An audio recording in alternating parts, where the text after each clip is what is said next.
Cole's fingers trembled as he stared at his phone at 2 in the morning, realizing the text meant for his dead wife's old number had gone to his CEO instead. 3 words. "I miss you." Sent to Vivian Hayes, the woman who could fire him with a signature. The billionaire who'd never looked twice at a janitor like him. His daughter Rosie lay in a hospital bed 3 floors above. Too weak to smile, too sick to come home. He'd worked double shifts for weeks to cover what insurance wouldn't, his hands raw from bleach and broken dreams. But nothing prepared him for the soft knock on the waiting room door at 2:15. Vivian stood there in a cashmere coat over silk pajamas, holding a stuffed bear and something that looked like tears in her eyes. She walked past him without a word, heading straight to Rosie's bedside. What happened next would change everything from why she appeared in the middle of the night, to the truth about this woman Cole never knew, to the connection that existed long before that mistaken text. The hospital waiting room smelled of disinfectant and desperation, a scent Cole had memorized over the past 3 weeks. He sat in the same plastic chair every night after his shift, still wearing his janitor's uniform with the Hayes Industries logo stitched above his heart. The fabric was stiff with dried sweat and cleaning solution, and his knees ached from kneeling to scrub floors most people never looked at.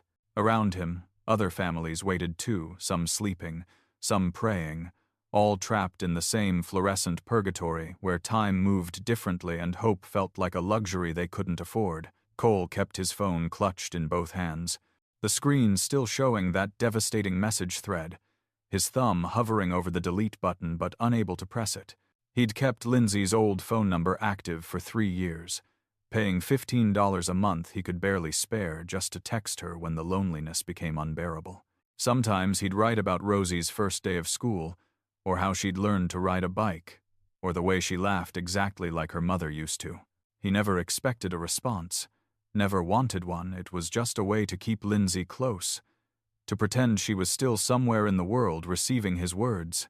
But tonight, exhausted and terrified after the doctors said Rosie's pneumonia was worsening, he'd scrolled to the wrong contact. The message meant for a ghost had gone to the woman who signed his paychecks instead. Cole's stomach twisted as he imagined Vivian Hayes reading those words. She was the kind of person who existed in a different dimension, her heels clicking through the executive floor while he emptied trash cans after midnight, her signature on memos that determined whether families like his could afford groceries that month.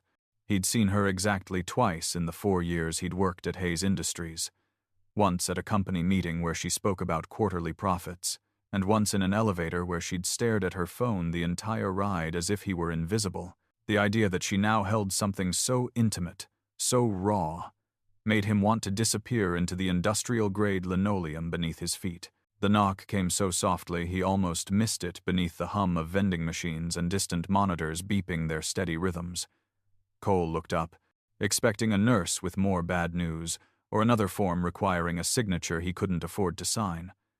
Instead, Vivian Hayes stood in the doorway, and nothing about the moment made sense. Her dark hair was loose around her shoulders instead of pulled into its usual severe knot, and her cashmere coat hung open over what were clearly silk pajamas, cream-colored with tiny embroidered flowers that seemed absurdly delicate in this place of harsh lights and harder truths. She held a stuffed bear under one arm, something plush and expensive that probably cost more than Cole made in a week. What struck him most were her eyes. In every memory he had of Vivian Hayes, her expression had been distant, professional, unreachable. But now her eyes were red-rimmed and glistening, and when they met his across the waiting room, something passed between them that felt like recognition. Not the kind between boss and employee, but something deeper, older, more complicated. She moved toward him without hesitation, her expensive flats silent on the floor he'd mopped countless times. And for a moment Cole thought she might speak, might offer some polite acknowledgement of his embarrassing text before retreating back to her world of boardrooms and penthouses. Instead, she walked past him as if he were still invisible, but it felt different now, purposeful rather than dismissive. She headed straight down the hallway toward the pediatric ward, moving with the kind of certainty that came from knowing exactly where she was going. Cole stood, his legs protesting after hours of sitting, and followed because what else could he do? His mind raced through impossible scenarios.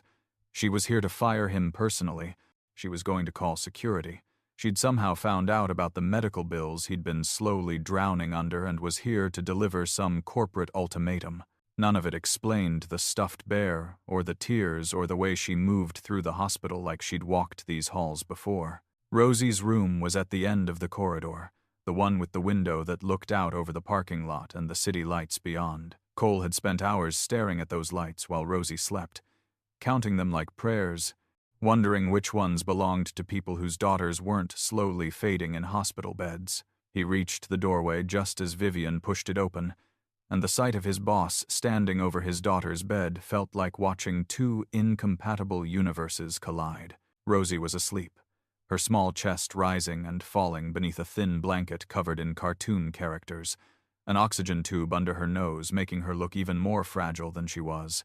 The machines surrounding her beeped their steady surveillance, tracking a life Cole would give anything to protect. Vivian set the stuffed bear on the bedside table with careful precision, as if its placement mattered immensely. She stood there for a long moment, just looking at Rosie, and Cole saw her shoulders tremble once before she steadied them. When she finally turned to face him, her expression had changed into something he couldn't quite read, grief mixed with determination, fear wrapped around steel. She walked past him again, back into the hallway, and this time she gestured for him to follow. They moved in silence to a small consultation room 2 doors down, the kind doctors used to deliver news that required privacy and tissues. "How long has she been sick?" Vivian's voice was quieter than Cole expected, stripped of the commanding tone she used in conference rooms. She sat in one of the chairs meant for families receiving diagnoses, her expensive coat pooling around her like water. Cole remained standing, his hand on the back of the opposite chair, unsure of the rules for this conversation. 3 weeks, he said, his voice rough from disuse and exhaustion. Started as a cold, turned into pneumonia. They're talking about a specialist now. Some treatment that. He stopped, unable to finish the sentence about costs he couldn't calculate and decisions he couldn't make. Vivian nodded, her fingers clasping and unclasping in her lap. "The bear," she said suddenly. "It was mine, when I was 7. Cole stared at her, waiting for context that would make the statement make sense. "I had pneumonia that year, too. Spent 2 weeks in a hospital that looked a lot like this one, though the neighborhood was different. My father brought me that bear on the first night, said it would keep watch when he couldn't." She looked up at him then, and Cole saw something in her face that made his breath catch a resemblance so subtle he'd never noticed it before. But now that he was looking, now that he was truly seeing her for the first time, it was undeniable. "Lindsay," he whispered, and the name fell between them like a stone into still water. Vivian's composure cracked, just for a second, before she rebuilt it with visible effort. "My sister," she confirmed, and the 2 words carried the weight of years. Half-sister, technically. Different mothers, same father who couldn't be bothered to stick around for either of us. But she was. Vivian stopped, swallowed hard. She was the best person I knew. The past tense stabbed Cole in the chest, as it always did, the constant reminder that Lindsay existed now only in memory and in the daughter who had her eyes. Cole's legs gave out and he sat, no longer caring about protocols or hierarchies. "She never mentioned you," he said, and it came out almost like an accusation. Vivian's smile was bitter, resigned. "She wouldn't have. Our father's family made sure of that after she married you. They had plans for Lindsay's society wedding, merger with another wealthy family, the whole grotesque performance. When she chose you instead, a college student working his way through school, they cut her off completely, changed the locks, canceled her credit cards, told her she was no longer welcome." She paused, her jaw tight. "I was 15, away at boarding school. By the time I came home for Christmas, she was gone." The story fell around Cole like snow, covering everything he thought he knew about his wife's past. Lindsay had always been vague about her family, saying only that they'd had a falling out, that some distances were healthier than bridges. He'd assumed it was typical family drama, the kind that time and grandchildren might eventually heal. He'd never imagined wealth, never suspected the woman he loved had given up an entire life to build a small one with him. She worked 2 jobs, he heard himself say, while I finished my degree. We lived in a studio apartment with a radiator that only worked half the time. She never complained. Not once. That was Lindsay, Vivian said softly. She had this way of making poverty look like freedom. She'd send me letters sometimes, smuggled through a friend. They were full of stories about you, about how happy she was, about this life she'd chosen that was worth more than all the money she'd left behind. Vivian's voice broke on the last word. I kept every single one. Read them so many times the paper started to fall apart. I wanted to contact her, to tell her I understood, that I was proud of her for getting out. But I was young and scared and trapped in the same system by the time I was old enough to break free, to find her. She trailed off, unable or unwilling to finish. The accident, Cole finished for her. A drunk driver on a Tuesday afternoon, Lindsay on her way home from her shift at the diner, Rosie just 4 years old and asking when Mommy would be back. 3 years that felt like both yesterday and a lifetime ago. I didn't find out until 6 months after, Vivian said, her composure finally shattering. Tears ran down her face unchecked. I'd hired investigators, finally had enough money and independence to search for her properly.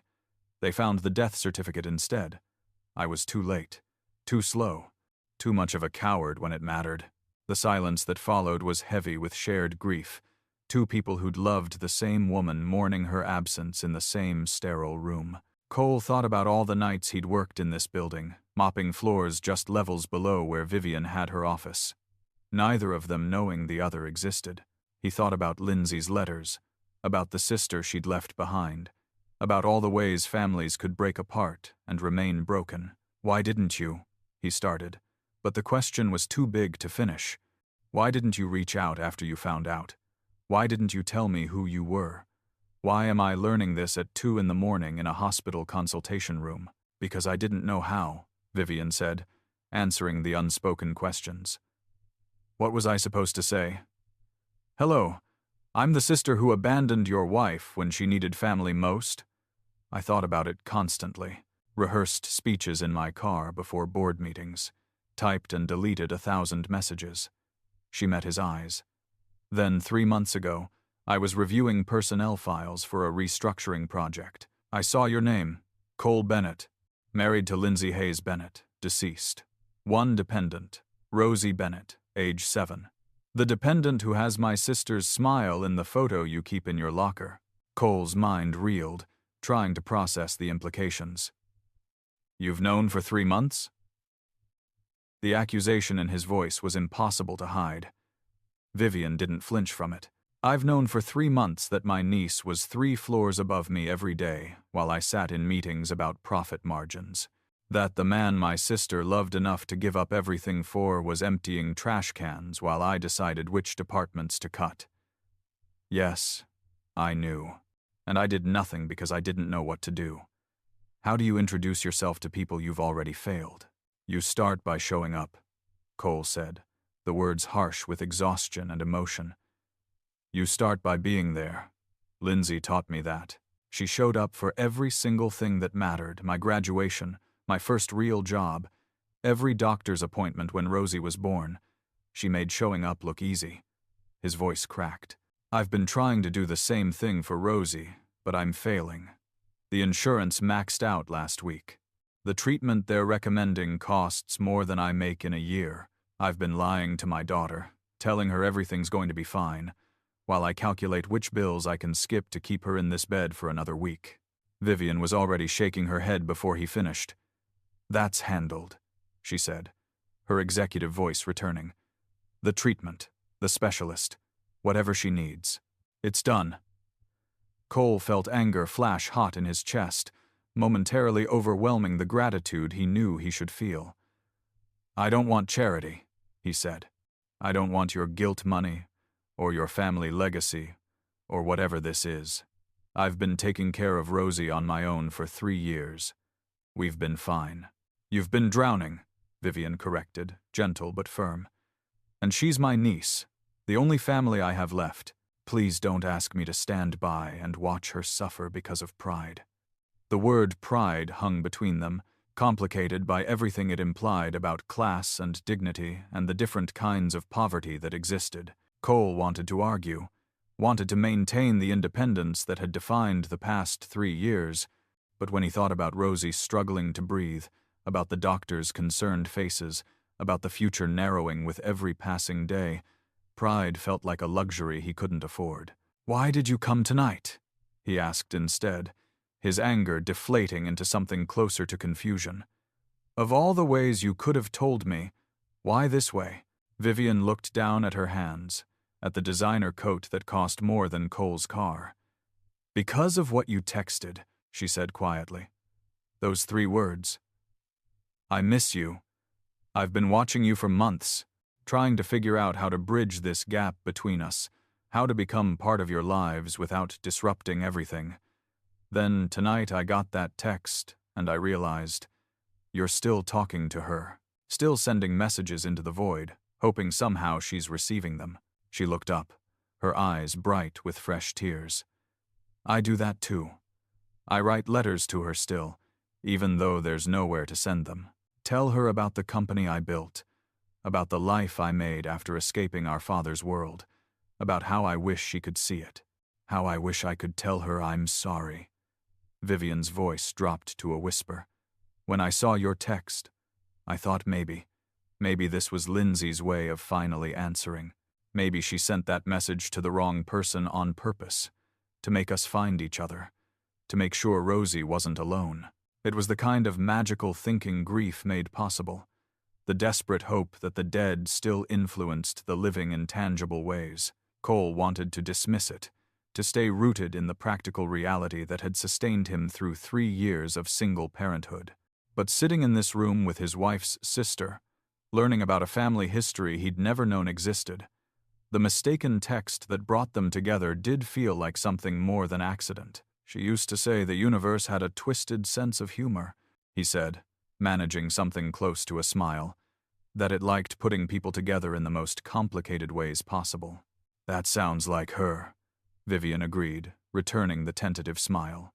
They sat in silence for a moment, the weight of shared loss and unexpected connection settling between them. Finally, Cole spoke.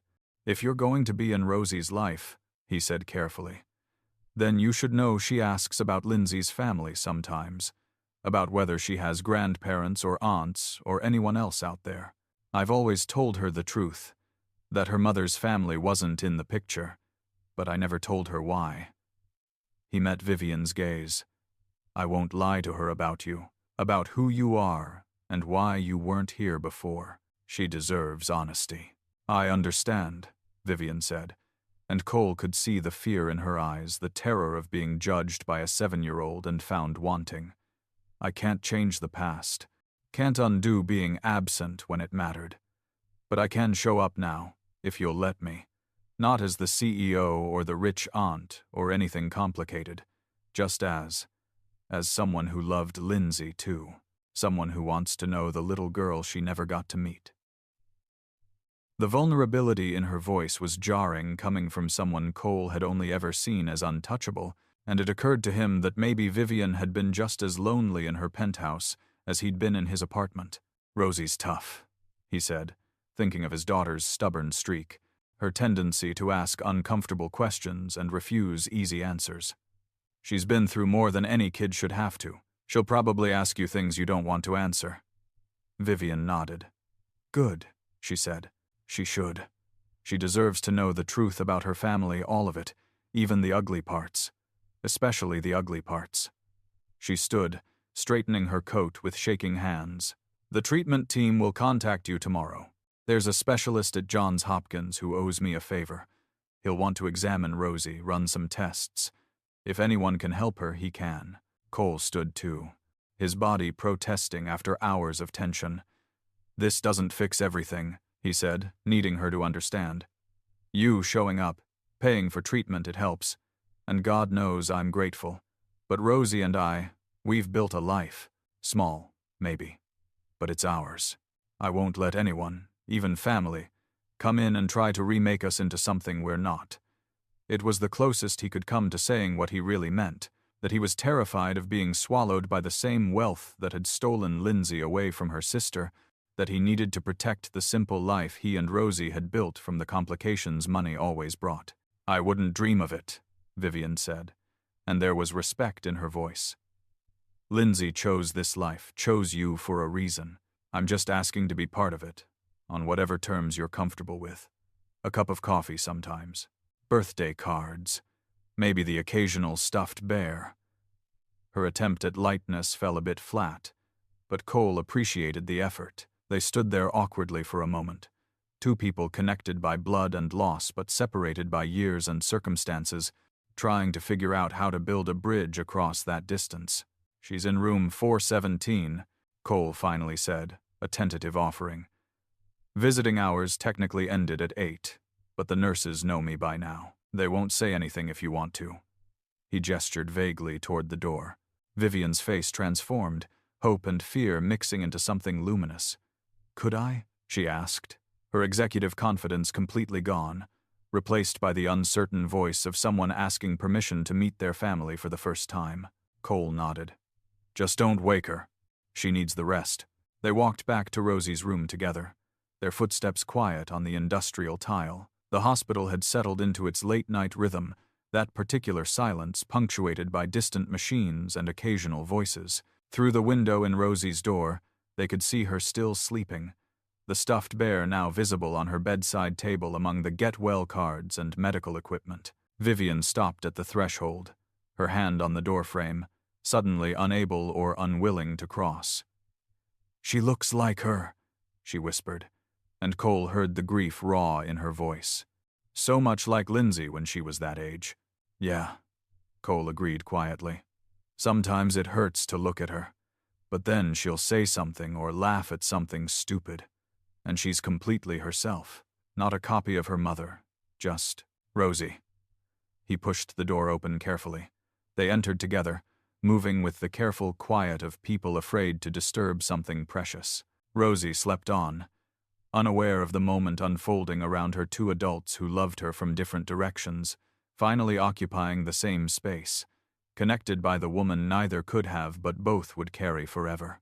Vivian approached the bed slowly, as if Rosie might disappear if approached too quickly. She stood at the bedside, looking down at her niece with an expression Cole recognized, that mixture of love and terror that came with caring about someone you could lose. After a long moment, Vivian reached out and gently, so gently, tucked the blanket more securely around Rosie's shoulders.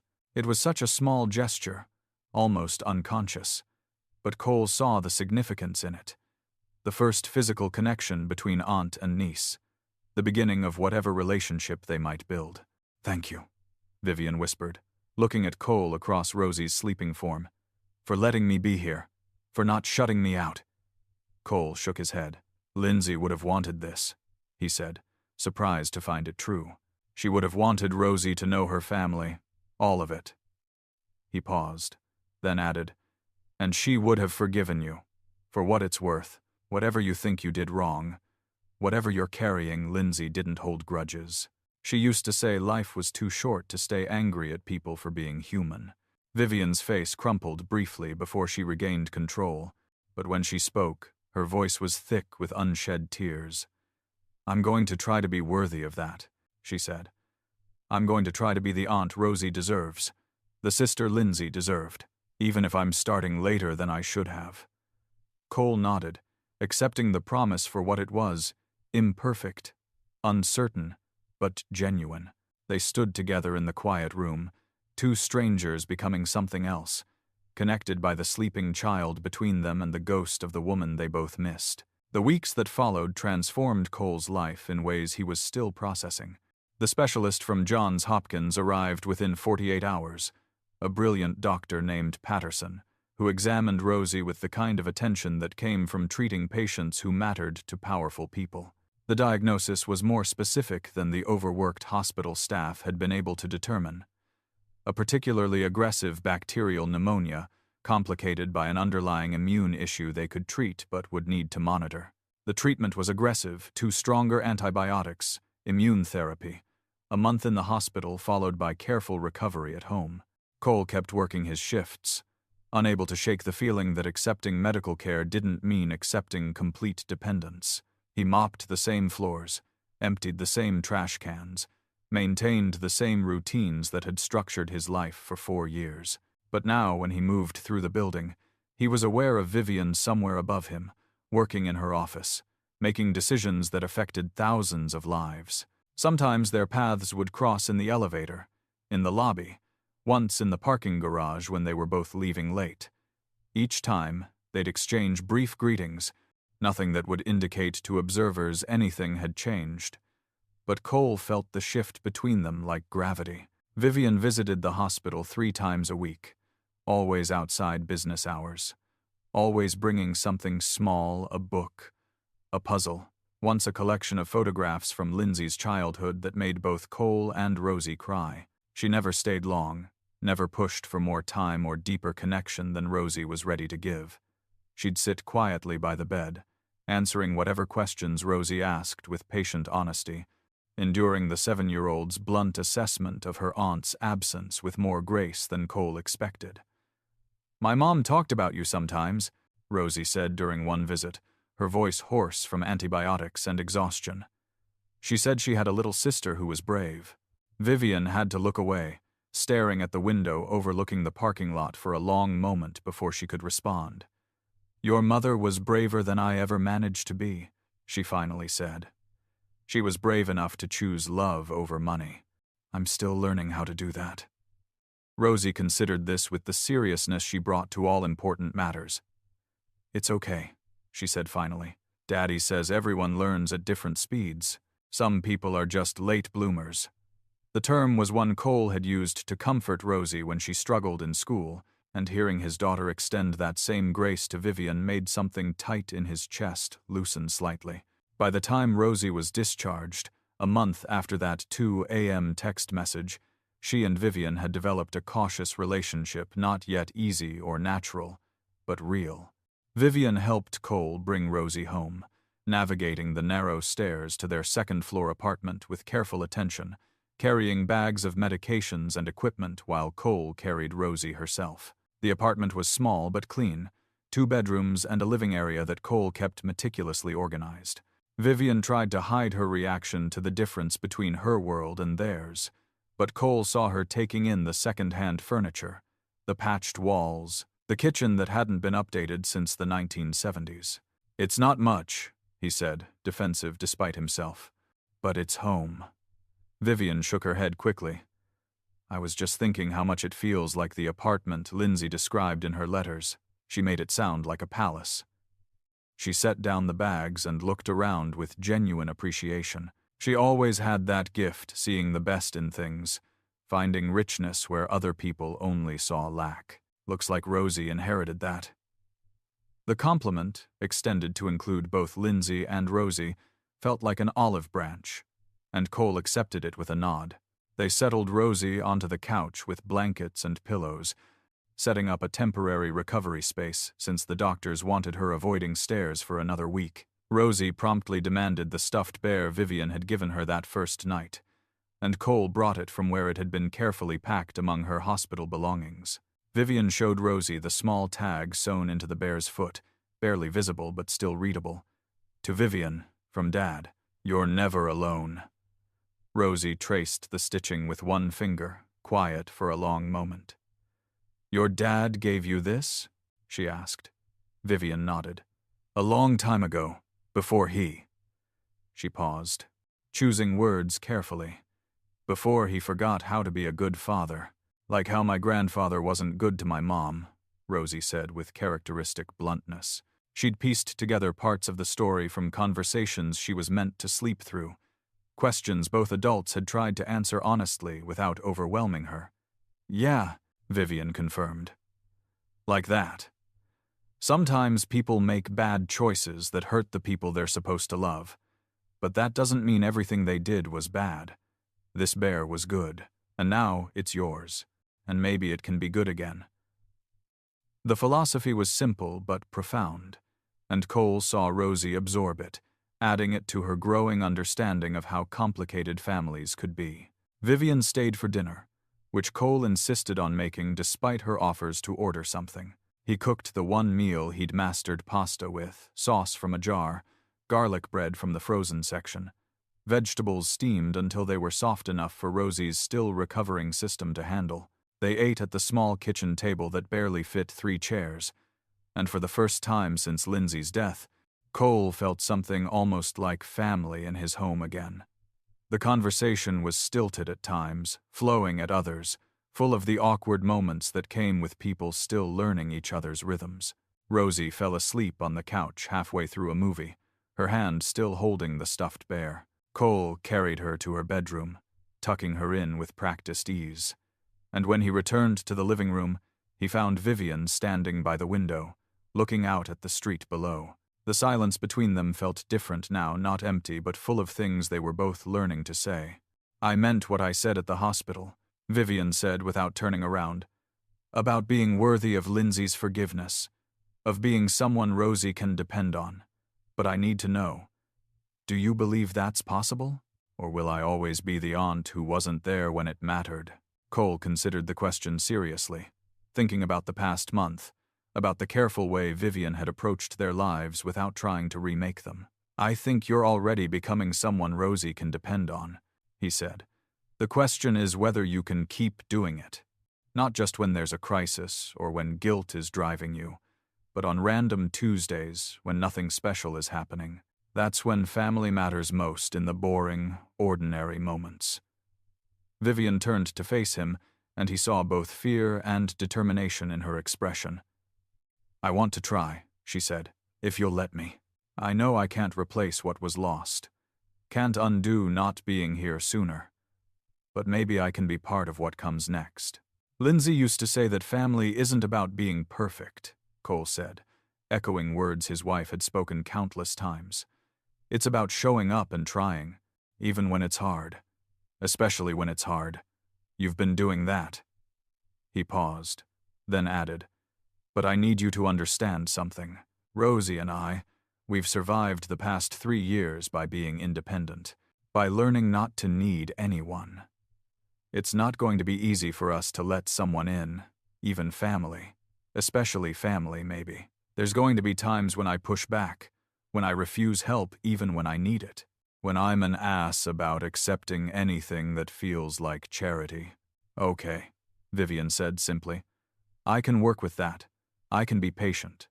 I've gotten good at waiting." There was a wry humor in her voice, a self-awareness about the years she'd spent building an empire while avoiding personal connections. "And for what it's worth, I don't want to fix you or rescue you or whatever narrative you're worried about. I just want to know my niece. Want to be someone she can call when she needs something. Want to." She trailed off, struggling with words. "Want to not be alone anymore. I built this successful life, made myself untouchable and powerful, and it turns out that's a really good way to end up isolated." Cole heard the loneliness beneath her words, recognized it as a mirror of his own. "We're all alone in different ways," he said. "But maybe we can figure out how to be alone together. That's what Lindsay and I did at the start, 2 people who didn't quite fit anywhere else, building something that fit us." The comparison made Vivian smile, though it was tinged with sadness. She really did find her person, didn't she? "I was so angry at her for choosing you over the family fortune, over the life she could have had. But reading her letters, hearing about her life from your perspective, she was happier poor with you than she ever would have been rich without you. We had 5 good years," Cole said, his voice rough with memory. 5 years that were worth more than any fortune. I'd trade everything: this apartment, my job, every possession I own for 5 more minutes with her. But that's not how it works. So instead, I try to give Rosie the same kind of love Lindsay gave me. Try to show her that having less doesn't mean being less." He met Vivian's eyes. "That's the legacy I want to preserve. If you're going to be part of Rosie's life, that's the value system you're signing up for." "I understand," Vivian said, and Cole believed her. I've spent years in a world where everything has a price tag, where value is measured in quarterly returns and market shares. Maybe it's time I remembered there are other ways to measure what matters. She gathered her coat, preparing to leave, but paused at the door. Can I come by this weekend? Maybe bring lunch? Spend some time with Rosie? The question was tentative, asking permission rather than assuming access, and Cole appreciated the respect it showed. Saturday afternoon works, he said. Fair warning.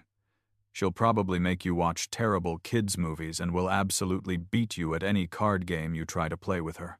Vivian's laugh was genuine, transforming her face into something younger and less guarded. I'll prepare to lose gracefully, she promised.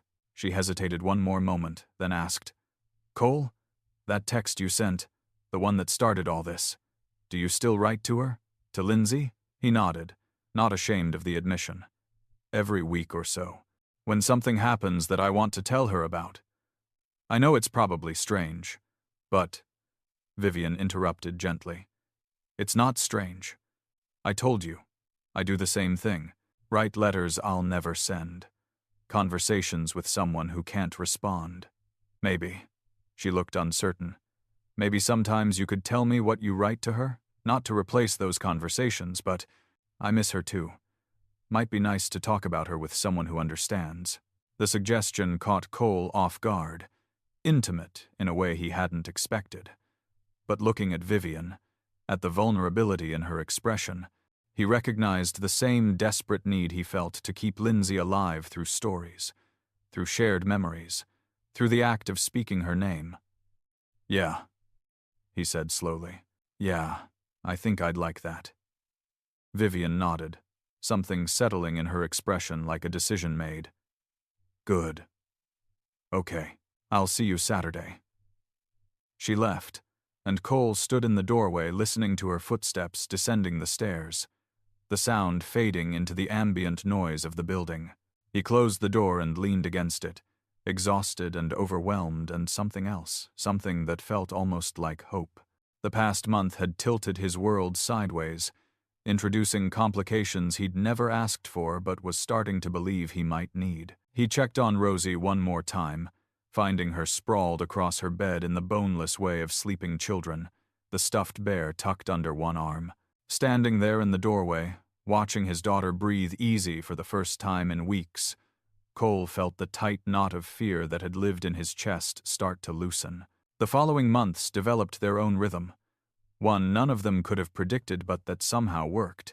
Vivian became a regular presence in their lives, not constant, not overwhelming, but steady. She showed up for Saturday lunches, for Rosie's doctor appointments, for the small moments that made up ordinary life. She learned to eat pizza on paper plates while sitting on the floor, to appreciate the simple pleasure of board games that took hours, to exist in a world where expensive wasn't the same as valuable. Cole watched her transformation with something like awe, this woman who commanded boardrooms learning to surrender to a 7-year-old's whims. There were difficult moments, too, times when the differences in their worlds collided uncomfortably. Vivian offered to pay for Rosie to attend a private school with better programs for advanced students, and Cole refused with a stubbornness that bordered on hostile. They argued about it in careful whispers while Rosie slept, Cole insisting he wouldn't let his daughter grow up believing money solved everything, Vivian countering that refusing opportunities out of pride wasn't noble. They'd reached an uneasy compromise. Rosie would stay at her public school, but Vivian could fund enrichment programs and tutors if needed. It wasn't perfect, but it was the kind of negotiation families made. Rosie recovered fully, her immune system stabilizing with careful monitoring and the kind of preventive care that insurance and Vivian's intervention made possible. By fall, she was back in school, thriving in ways that made Cole's chest ache with pride and relief.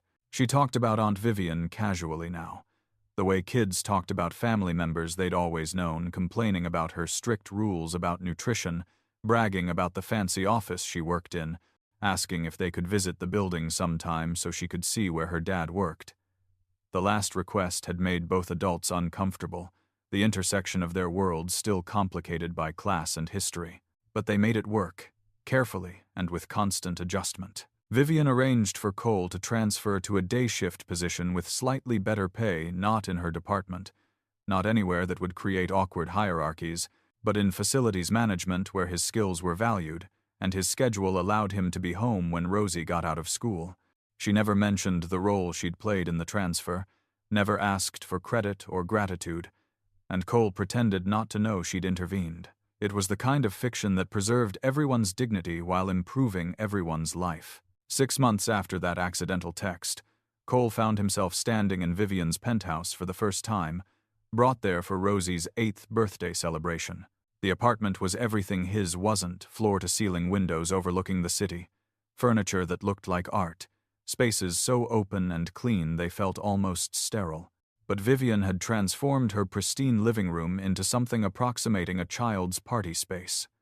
Balloons, streamers, a homemade cake that listed slightly to one side because Vivian had insisted on baking it herself despite having no idea what she was doing. The effort touched Cole more than the expense would have. Rosie ran through the space with unrestrained joy, delighted by the novelty of it all, while somehow remaining unimpressed by the luxury. She demanded a tour, asked pointed questions about why Aunt Vivian needed so many rooms when she lived alone, and declared the bathroom was fancy but impractical. Cole and Vivian exchanged looks over her head, sharing that particular amusement adults felt when children punctured pretension with honesty. After cake and presents, a mixture of expensive and thoughtful that Vivian was learning to balance, Rosie dozed off on the couch, exhausted by excitement. Cole and Vivian sat on the balcony, watching the sun set over the city. Glasses of wine neither of them was really drinking, sitting between them.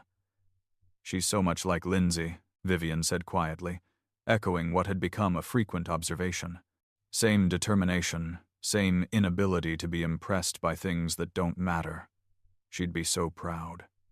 Cole nodded, then said something he'd been thinking for weeks. "You're good with her.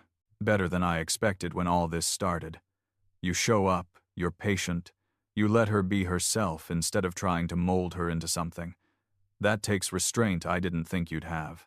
Vivian glanced at him, assessing whether the statement was compliment or criticism. "I had a good example," she said. "Lindsay showed me what it looked like to love someone without conditions, without trying to make them fit a predetermined shape. I just wish I'd learned the lesson sooner." She paused, then added, "I spent a lot of years thinking I knew what mattered, building the company, accumulating wealth, proving to our father's family that I didn't need their approval or acceptance. And I don't regret that, exactly. But watching you with Rosie, seeing what you've built with so much less, makes me question what I've actually accomplished." "You've accomplished a lot," Cole said, surprising himself with the defense. "You built something from nothing, made yourself into someone powerful enough that when Rosie needed help, you could provide it. That matters. Maybe the question isn't whether what you built has value, but what you're going to do with it now." Vivian considered this, her expression thoughtful. "I've been thinking about that," she admitted, "about legacy and purpose and what I'm working toward. The company doesn't need me the way it used to. It runs efficiently, makes obscene amounts of money, employs thousands of people, but it doesn't make me happy. It never did. It was just something to build, something to prove I could." "So what would make you happy?" Cole asked, genuinely curious. Vivian was quiet for a long time, long enough that Cole thought she might not answer. Finally, she said, "This, being here with you and Rosie, being part of something that matters more than profit margins. Having a niece who feels comfortable enough to fall asleep on my couch. Having someone to text at random hours because something funny happened, or something reminded me of Lindsay." She looked at him directly. "Having a friend, maybe, if that's something you'd want." Cole thought about the past 6 months, about the tentative connection they'd built. Thought about the conversations they'd had about Lindsay, sharing memories and stories that kept her alive between them. Thought about how Vivian had shown up, again and again, not as the CEO or the wealthy benefactor, but as someone trying to be family in whatever form that could take. "Yeah," he said. "I think I'd want that." The admission felt significant, of acknowledgement that his carefully guarded independence was becoming something more communal. They sat in comfortable silence as the sky darkened and the city lights flickered on. Inside, Rosie stirred but didn't wake, and Cole felt something settle in his chest, not the absence of grief, never that, but the presence of something else alongside it. Hope, maybe, or at least the possibility of it. He thought about that night in the hospital, about how a mistaken text had led to this moment, and wondered if Lindsay would be pleased or amused by how things had unfolded. Probably both, knowing her. She'd always believed in unexpected paths leading to necessary destinations. "I still miss her," he said suddenly, the admission easier now than it used to be. Vivian didn't flinch from it. "Me too," she said. "Every day. But I'm grateful I get to know the family she created, even if I'm coming to it late. Grateful she raised a daughter who's brave enough to forgive the adults who failed her. Grateful you were willing to let me try." Cole shook his head. "You make it sound like I had a choice. The truth is, you're Rosie's family. Lindsay's family. That matters more than my pride or my fear or my need to do everything alone." "Still," Vivian insisted, "you could have shut me out. Would have been justified, honestly. I show up out of nowhere, carrying guilt and good intentions, trying to insert myself into lives that were working fine without me. You had every right to tell me to get lost." Cole considered this. "Maybe," he allowed, "but Rosie deserves to know her family. And honestly, these past months, having someone who remembers Lindsay the way you do, who loved her before I did, it helps. Makes her feel less distant somehow, like she's still part of something larger than just my memories." Vivian's eyes were bright with unshed tears. "That's exactly how I feel," she said. "Like I finally get to be part of the story instead of just reading about it in letters. Like Lindsay's not completely gone as long as we're here, talking about her, keeping her alive in Rosie." They sat with that thought as night fully settled around them.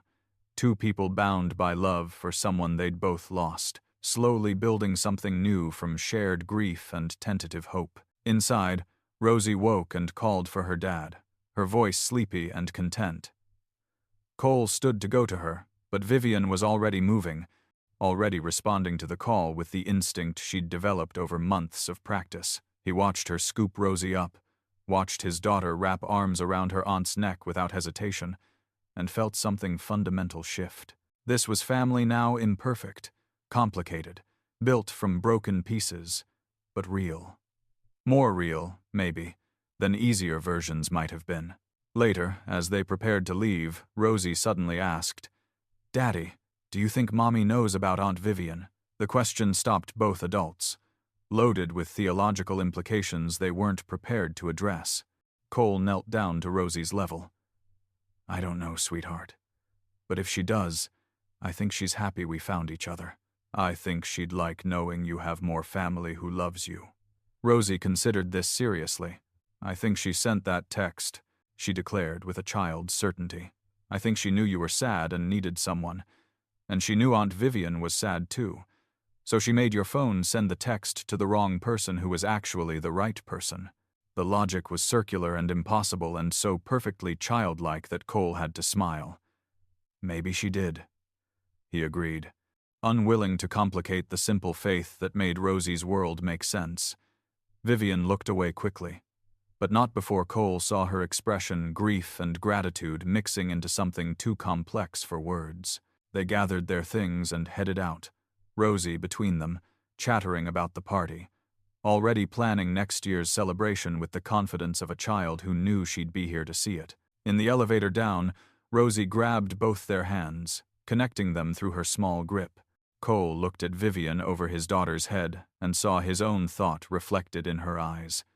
Lindsay would have loved this, would have loved seeing her sister and her husband and her daughter forming this unlikely unit, building something new from the pieces of what was lost. The mistaken text had been just that, a mistake, an accident born of exhaustion and grief, and the persistent habit of talking to someone who couldn't answer. But maybe Rosie was right. Maybe there was something more to it, some cosmic intervention or cosmic joke that had taken Cole's message to his dead wife and delivered it to her living sister instead. Maybe Lindsay had somehow arranged it, reaching across whatever divide separated the living from the dead to make sure the people she loved didn't stay isolated in their grief. Or maybe it was just random chance, the kind of coincidence that happened in a world of billions of people and infinite possibilities. Either way, Cole was grateful. Grateful for the mistake that brought Vivian into their lives, for the courage it took her to show up that night, for every subsequent visit and conversation and small moment of building trust. Grateful that Rosie would grow up knowing her aunt, carrying stories of both her mother and her mother's sister, understanding that family was complicated but worth fighting for. Grateful that he didn't have to carry everything alone anymore, that sharing the burden made it lighter even as it made his life more complex. The city stretched out before them as they exited the building, bright with lights and possibility. Somewhere in that expanse were other families, other people carrying grief and hope in equal measure, trying to figure out how to build lives from the pieces they'd been given. Cole thought about texting Lindsay later, telling her about the party, about Rosie's theory, about how her sister had become part of their family. He'd send it to her old number as always, knowing it would go nowhere, knowing it was just a message into the void. But maybe that was okay. Maybe the point wasn't whether Lindsay received his words, but whether he kept speaking them, whether he kept her alive in the stories he told, the memories he shared, the family he was slowly learning to expand. Vivian walked beside them toward the parking garage, and Cole thought about inviting her for breakfast tomorrow, about making it a regular thing, Sunday breakfast becoming their tradition the way Saturday lunch had. He'd ask her about it later, after Rosie was in bed, in one of those late-night conversations they'd developed where important things were said in careful, tentative ways. For now, it was enough to walk through the city with his daughter's hand in his, with family beside him, with the memory of Lindsay hovering over them all like a benediction. Enough to know that mistakes could become miracles, that loneliness could transform into connection, that showing up mattered more than being perfect. "I miss you," he'd texted that night, and someone had shown up. Not who he expected, not who he'd have chosen, but who they needed, who Rosie needed, who maybe he needed too, even if it took him a while to admit it. 3 words sent to the wrong person at the wrong time had somehow ended up being exactly right. And if that wasn't proof of something fate, chance, Lindsay's intervention, or just the strange way the universe sometimes worked, Cole didn't know what was. They reached his car, old and practical and held together through careful maintenance and stubborn will. Vivian's expensive sedan sat 2 spaces over, all gleaming metal and status. The contrast would have been jarring once, but now it just was part of the complicated reality they were learning to navigate. "See you next Saturday?" Vivian asked. The question familiar now, part of their routine. "See you next Saturday," Cole confirmed. Rosie hugged her aunt goodbye, extracting promises about future visits and adventures. As they drove away, Rosie already drowsing in the back seat, Cole glanced in the rearview mirror and saw Vivian still standing there, watching them leave. She looked less lonely than she had that first night at the hospital, less isolated in her expensive clothes and careful composure. She looked like someone who belonged somewhere, to someone, like family. Cole pulled out his phone at the next red light and typed quickly, "Thank you. For everything. Lindsay would be proud of you." He sent it to Vivian this time, not to his wife's old number. Got a response almost immediately. "Thank you for letting me try. Tell Rosie I love her. Tell her I'll always show up." Cole smiled and pocketed the phone, the message glowing warm in his chest. Different words than he'd sent that fateful night, but maybe more important ones. The city slid past his windows, familiar streets leading home. Rosie slept peacefully. The stuffed bear that had traveled from Vivian's childhood through her mother's loss to her own healing clutched in her arms. Cole thought about all the connections that bear represented, all the love that had been passed down through generations of complicated family. Thought about how Lindsay had loved them, both him and Vivian, in different ways, at different times, and how that love persisted even after she was gone. "I miss you," he thought, directing it at Lindsay wherever she was. But we're okay. Better than okay. We're figuring it out, me and Rosie and your sister. We're becoming something. A family. Weird and patched together, but real. I hope you know. I hope somehow, wherever you are, you know we're okay." The streets stretched ahead into the night, and Cole drove them home.